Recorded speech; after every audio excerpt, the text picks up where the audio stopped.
bom, hoje então a gente conversa um pouquinho sobre este livro incrível, chamado O Livro do Travesseiro, da Seishonagon.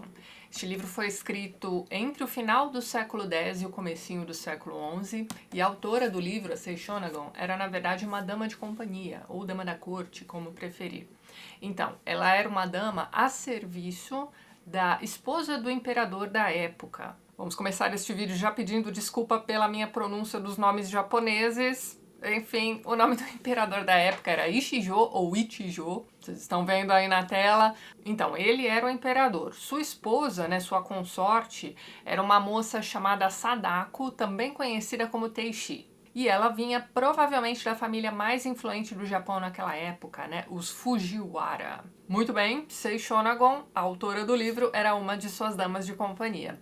Este livro foi escrito num período no Japão que ficou conhecido como período Heian, que durou ali de 794 a 1185. Heian também é conhecido como o último período do Japão clássico. A marca do início desse período é a mudança da capital imperial de Nara para Iankyo, que hoje é conhecida como Kyoto.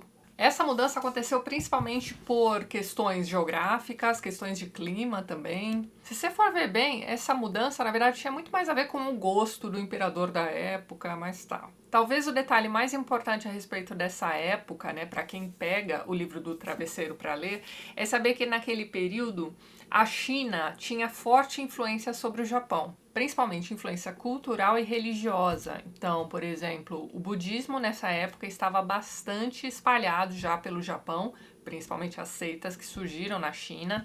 Você tinha também o taoísmo. As crianças japonesas também aprendiam um tipo de chinês simplificado chamado katakana.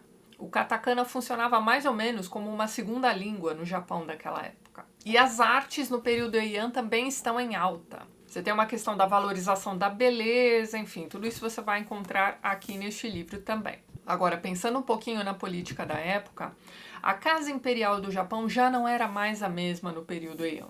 Quem realmente governava era a família Fujiwara. Os Fujiwara eram um clã aristocrático influente pra caramba naquela época. Tão influentes que eles passam a arranjar casamentos, né, para o imperador. E lembre-se de que a esposa deste imperador aqui também era uma Fujiwara. Então, o imperador passa a ser ali simplesmente uma figura. Ele era mais ou menos ali uma rainha da Inglaterra ou algo assim. E nós estamos falando aqui, pessoal, de um período anterior ao shogunato. Mas tá, vamos voltar à consorte Fujiwara do imperador do momento. Num dado momento, o pai dessa moça, né, o sogro do imperador, vai morrer. E aí o que é que ele vai fazer? Ele vai se casar novamente. Ele vai ter duas esposas, é isso mesmo. Então, essa segunda esposa também é uma Fujiwara. Ou seja, Ichijo ou Ichijo teve duas consortes. Imagine só se essas duas primas, que agora são esposas do mesmo marido, não vão ter ali algum tipo de rivalidade. Bem, mas a questão principal para nós aqui é a seguinte: cada uma dessas consortes tinha uma dama de companhia escritora. Então, essa rivalidade entre as consortes também acaba passando para essas duas damas de companhia. E aí, veja bem, antes do livro do Travesseiro tornar-se público, a dama de companhia da outra consorte, que era uma moça chamada, peraí, eu anotei aqui em algum lugar, Murasaki Shikibu. Então, a Murasaki já era bastante conhecida por ter escrito este livro aqui, ó. A história de Genji, ou o romance de Genji. Esse livro já teve publicação aqui no Brasil há muito tempo. Se não me engano, era uma edição em 2 volumes, mas é um negócio praticamente impossível de encontrar hoje em dia. Mas então, este livro da rival da Seishonagon era meio que um romance já. Era uma história com começo, meio e fim. Então, ele é um precursor do romance moderno. Ao contrário do nosso livro de hoje, que é, na verdade, meio que uma coxa de retalhos, né? A gente já vai chegar lá, mas então. Por conta dessa rivalidade na época entre as duas, fica um pouco difícil para nós, hoje em dia, no século XXI, sabemos direitinho quem é que tinha razão, quem é que, né, enfim, criava mais fofoca sobre a outra. Mas lendo sobre a Seishonagon, o que a gente encontra é a informação de que a Murasaki já era conhecida também como uma crítica meio pesada daquela época. E a nossa escritora do dia era uma pessoa muito preocupada com críticas que seu livro pudesse vir a receber, principalmente da Murasaki. mais tarde teriam encontrado os diários da Murasaki Shikibu. E em uma determinada passagem desse diário, né, cuja transcrição você encontra na página 31 aqui do prefácio dessa edição brasileira, ela diz o seguinte, ó: não há quem, como Sei Shonagon, tenha ares de tudo saber e seja incrivelmente orgulhosa de si. Acha-se tão inteligente que espalha ideogramas em seus escritos, mas se alguém os examina mais de perto, vê que eles ainda deixam muito a desejar. Aqueles que apreciam se achar superiores a outros dessa forma devem tomar cuidado, pois senão se degradarão aos poucos até acabar mal. Então esse esforço da Sei Shonagon para parecer diferentona, né, escrevendo um livro como este aqui, e não seguindo ali a influência chinesa, né, para a literatura que já estava espalhada no Japão também. Então eu não li ainda, mas dizem que a história de Genji, né, o livro da Murasaki, é todo baseado, né, escrito ali levando em consideração a influência dos textos chineses também. Mas então, esse esforço da Sei Shonagon para ser diferentona em seus escritos poderia, né, incomodar os outros, não ser apreciado pela maioria, o que poderia fazer o futuro dessa escritora ser bastante difícil, né? Uma florzinha de pessoa, Murasaki Shikibu, não é mesmo? Mas é aquilo que eu falei pra vocês. Essa informação que nos chega quando a gente lê o lado da Sei Shonagon da história. Mas tá. Fato é que pouco ou nada se sabe sobre a Sei Shonagon fora da vida na corte. Mesmo porque com a chegada da nova consorte, né, a consorte Teishi, meio que vai ser deixada, né, para escanteio. E ela vai ter um fim bastante triste, né? Já isolada, ela vai morrer no parto. Ou seja, Shonagon vai perder seu emprego na corte, certo? Houve boatos de que ela teria morrido ali na pior, mas a questão é que esses boatos podem muito bem ter sido espalhados pelo pessoal que ficava do lado da Murasaki. Ou seja, jamais saberemos. Mas tem um detalhe interessante aqui. Por ter sido escrito como um diário, a gente já chega lá. Este livro contém alguns detalhes que a autora não imaginava que viessem a público. Ou seja, ela conta aqui algumas verdades sobre a vida privada da corte e sobre membros da corte que não devem ter agradado lá muito a certas pessoas. Portanto, eu não duvido que ela tenha tido, sim, pelo menos alguns inimigos dentro da corte. Tanto é que existem pelo menos duas versões da história de como este livro aqui veio à tona. A primeira é a de que a Sei Shonagon, já longe da corte, teria recebido uma visita em casa e essa visita teria encontrado o livro do travesseiro, começado a ler ali mesmo e levado emprestado para casa para terminar a leitura. Afinal de contas, a vida privada na corte é sempre muito interessante para as pessoas comuns, não é mesmo? Tá aí o sucesso dos romances históricos até hoje, não? Mas a questão é que naquela época tinha-se o costume de copiar à mão aquilo que se lia, principalmente aquilo que se pegava emprestado. Então era muito comum fazer cópias para depois emprestar aquelas cópias para amigos, familiares, enfim. Mas tá, essa é apenas uma versão de como este livro veio à tona. A segunda seria a de que algum funcionário mal intencionado da corte tenha entrado ali nos aposentos da Sei Shonagon, lido o livro do travesseiro e espalhado pela corte. Seja lá como foi que este livro veio a público, no final da escritura do livro do travesseiro, a Sei Shonagon já estava meio que conformada, né, com seus escritos já conhecidos, não é mesmo? E seu último texto aqui no livro do travesseiro é exatamente sobre isso. Funciona mais ou menos como um pós-fácil, né? Ela começa assim esse texto. Essas folhas foram escritas em momentos de descontração e ócio, quando descansava em minha residência, e nelas escrevi o que pude ver com meus olhos e sentir em meu coração, com a certeza de que jamais seriam lidas por ninguém. Aí é que tá. Será mesmo que aquilo que a gente escreve seja até mesmo um diário? Será que não existe internamente, assim, lá no subconsciente, uma vontadezinha de que alguém venha ler aquilo? Mas tudo bem, vamos dar um passinho para trás, né? O que, afinal de contas, é um livro do travesseiro? Bom, primeiro vamos dar uma olhadinha num travesseiro japonês. Vocês estão vendo imagens aqui ao lado. Pois muito bem. É tipo um caixote de madeira com um espaço no meio, né? E para dormir você coloca ali uma almofadinha por cima. Na época da Sei Shonagon se usava um caixote mesmo, né? E dentro o costume era guardar ali os seus segredinhos, né? Como, por exemplo, um diário ou um livro do travesseiro que você não espera que ninguém leia. Este livro do travesseiro aqui especificamente começou a ser escrito, e aí também existem várias versões da história, não se sabe exatamente quem foi que presenteou, né, a consorte Teixi com um calhamaço, né? Então você tinha ali folhas e folhas de um papel muito bom, de excelente qualidade, sendo dados ali de presente, né, para o casal imperial. Então é dito que o imperador recolheu ali parte daquelas folhas maravilhosas para que alguém fizesse uma cópia da história da China. Era isso que se fazia naquela época. Já a imperatriz consorte teria pegado ali uma parte daqueles papéis e levado ali para suas damas de companhia, né? Então elas iam decidir juntas o que fazer com aqueles papéis. Ao perguntar para as damas de companhia, né, o que deveria ser colocado ali naqueles papéis, a Seishonagon teria então dado a ideia de fazer um livro do travesseiro. A imperatriz gosta da ideia e entrega para ela então todos aqueles papéis.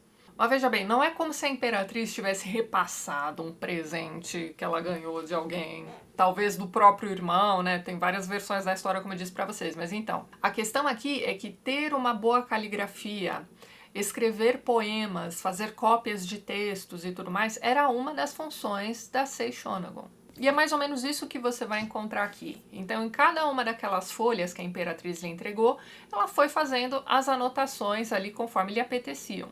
Então aqui você encontra descrições de cenas cotidianas da corte do Japão naquela época, descrições de costumes mesmo, como por exemplo, como as pessoas se portavam à mesa, como elas se vestiam. Isso tanto das pessoas que viviam na corte, como também de seus visitantes, os empregados e tudo mais. Você tem aqui também descrições da natureza, descrições de paisagens, listas. Esse livro está cheio de listas, né, das mais diversas possíveis. Você tem aqui também algumas anedotas, então assim, alguns causos que aconteceram ali na corte. Então ela vai contar aqui o que fulano fez, o que o outro respondeu, o que ela mesma teria respondido em alguns casos também. Esse tipo de história, sabe? Então, esses são os trechos mais longos aqui do livro. Mas em boa parte do livro você vai encontrar textos assim, ó, 1 ou 2 linhas no máximo. Uma das partes mais interessantes para mim, pelo menos neste livro, foram ali as descrições de cerimônias, né?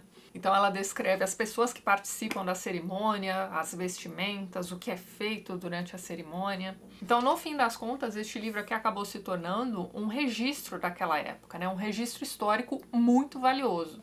Aqui também a autora inaugura um gênero dentro da literatura japonesa que é conhecida como, vou colocar aqui a palavra na tela para vocês, Zuihitsu. Então, me corrijam se eu estiver errada, mas Zuihitsu seria algo como textos randômicos, né? Coleção de textos randômicos. E aqui, pessoal, ela também fala bastante de si. Ela dá opinião sobre diversos assuntos diferentes, então nem tudo o que está contido aqui no livro do travesseiro chega até nós sem o juízo de valor da autora. Figura sobre quem, para além do livro do travesseiro, muito pouco se sabe, né? Então, até a vida pregressa dela, né, anterior à corte, é bem nebulosa. Então, tudo que se diz sobre a Seishonagon é pura especulação. É dito, por exemplo, que ela seria filha do Motozuki, né, um poeta bastante conhecido da época. Para você ter uma ideia, nem o nome da própria autora a gente conhece. Então, veja bem, Shonagon, na verdade, era a função que ela tinha, né? Era o nome ali do seu cargo, né, dentre as damas de companhia da consorte. E quer dizer, mais ou menos, conselheira júnior. E como ela deixa transparecer aqui em seus escritos, era uma pessoa bastante espirituosa, dava ótimas respostas, tinha umas tiradas ótimas, tanto no trato com os demais funcionários da corte, como também na hora de descrever alguns maus hábitos, né, dos visitantes. Então ela vai falar sobre, sei lá, a aparência física das pessoas, ou a forma como elas se vestem errado, a forma como uma determinada pessoa come, né, fazendo barulho, ou alguém que não sabe arrumar direito o cabelo, ou o kimono. Ela fala mal mesmo de algumas pessoas aqui nesse livro. Mas é aquilo, aparentemente ela não esperava que ninguém lesse seu livro do travesseiro. E bem, este livro aqui contém 298 passagens numeradas. Estas 298 passagens são encontradas em todas as versões do livro. E aqui nós temos acesso também a outras 29 passagens que aparecem em uma versão e não aparecem na outra, vice-versa. Ou seja, a edição brasileira que sai pela editora 34 é a mais completa possível. Eu vou ler aqui alguns trechinhos só para vocês terem uma ideia do que vocês vão encontrar no livro. Então, a primeira passagem, né, a número 1, se chama Da Primavera ao Amanhecer. E ela começa descrevendo, então, as estações do ano. Da primavera, o amanhecer. É quando palmo a palmo vão se definindo as esmaecidas linhas das montanhas e no céu arroxeado tremulam delicadas nuvens. Sobre o inverno, olha o que ela diz. Do inverno, o despertar. Indescritível é com a neve caindo e nele incluo a ofuscante brancura da geada. Mesmo na ausência destas, em manhãs de um frio cortante, o apressar das pessoas em acender o fogo e o corre-corre entre os aposentos com os carvões acesos são cenas típicas desta estação. Então você vai vendo, ela vai descrevendo, né, tudo o que acontece, né, tudo que ela vê. Olha só esse aqui, ó, coisas que são iguais embora soem diferentes, né? Esse aqui é um exemplo das listas que vocês vão encontrar aqui, ó. Então, olha só, a fala do religioso, a fala do homem, a fala da mulher. Na fala dos medíocres sempre sobram palavras. O comedimento, sim, soa elegante. Olha esse aqui, ó, coisas que são desdenhadas. Muros danificados, pessoas conhecidas por seu coração bom demais. Tem várias verdades aqui neste livro, minha gente. Então é questão, assim, de você ler esses trechinhos e pensar a respeito. Você tem aquelas descrições de cenas da corte, né, como eu disse para vocês. Então, o 53, por exemplo, é a chamada dos servidores do turno da noite. Então, ela vai explicando aqui no texto como é feita, né, esse procedimento da troca, né, dos funcionários, né? Então, a chamada dos servidores do turno da noite, realizada na sala dos cortesãos, esta sim é muito empolgante. E aí ela vai contando como é feita essa troca e para ela é empolgante. Então tem algumas histórias aqui que ela vai contar e vai dizer que são muito engraçadas. Eu particularmente não achei graça de nenhuma dessas histórias, mas tudo bem. É o livro de travesseiro da Seixonagon, certo? Olha essa aqui, ó, coisas que suscitam pena. A voz de quem fala enquanto assoa o nariz sem parar. Arrancar os pelos da sobrancelha. Você vê, tem muita coisa do cotidiano mesmo. Coisas que perturbam, olha isso aqui, ó. Ficar falando sem o mínimo pejo para a nossa pessoa sobre seus pontos desagradáveis e vexatórios. Cara, isso é chato pra caramba, né? Quando outra pessoa começa a falar dos próprios defeitos pra você. Porque é assim mesmo, geralmente essas pessoas não fazem isso uma vez só, elas fazem isso sempre. Segundo Seixonagon, isso é uma coisa que perturba. Olha outra coisa perturbadora, ó. É perturbador demais esperar pelo amado a noite toda acordada, achando que ele certamente viria, mas, de madrugada, momentaneamente dele esquecida, adormecer, e, com o crocitar muito próximo do corvo, abrir os olhos e ver que já é dia. Mais uma, ó. Coisas distantes que parecem próximas. A terra pura, e aí nós temos uma nota de rodapé contando que a terra pura seria o paraíso ocidental, olha só, que parece distante, mas o crente o sente próximo, pois para lá é admitido ao simplesmente invocar o nome de Amida Buda. Então a terra pura está distante, mas parece próxima aos crentes, né? Então, além da terra pura, outra coisa distante que parece próxima é a travessia de um barco e também, ó, a relação entre o homem e uma mulher. E aí você tem algumas listas aqui também, que são simplesmente nomes de pessoas, nomes de lugares. Então, por exemplo, ó, 165, ó, quanto a administradores provinciais. E aí ela diz, ó, o governador de Iyo, o governador de Ki, o governador de Izumi. Você vai encontrar algumas listas desse jeito aqui também. Em alguns momentos ela vai contar algumas memórias dela também. Então, no 177, por exemplo, ela vai contar sobre os primeiros tempos de meus serviços na corte. Então, é um texto até longuinho, em que ela vai contar como foi ali, né? O começo da experiência dela como dama de companhia da consorte. Mais uma, ó, coisas que passam despercebidas. Dias de azar, o envelhecimento das mães de outrem. Só mais uma, olha lá. Coisas que aterrorizam. Trovões durante a noite.